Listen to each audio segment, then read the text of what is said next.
এক হিন্দু আর এক খ্রিস্টান মরুভূমির মধ্যে ঘুরে বেড়াচ্ছে। এমন সময় তারা দুজনেই দূরে একটা মসজিদ দেখতে পেল। তখন হিন্দু লোকটি তার সাথে থাকা খ্রিস্টান লোকটিকে বলল, ভাই, এই মরুভূমির মধ্যে ঘুরতে ঘুরতে প্রচন্ড পরিমাণে ক্ষুধা লেগেছে। এখন আমরা দুজনেই যদি ওই মসজিদের মধ্যে গিয়ে নিজেদেরকে মুসলমান পরিচয় দেই, তাহলে ওই মসজিদের ইমাম সাহেব অবশ্যই আমাদেরকে কোনো না কোনো কিছু খাইতে দেবে।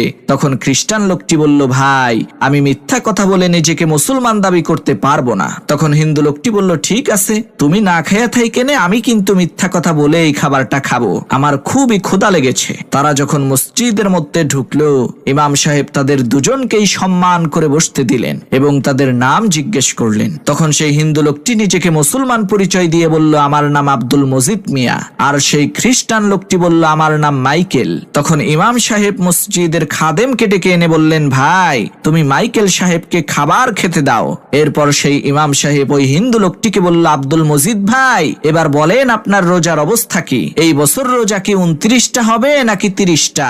ইমাম সাহেবের এই কথা শুনে সেই হিন্দু লোকটি বলল, সর্বনাশ, বেশি চালাকি করতে যাইয়া খাবারের বদলে বাস খাইলাম।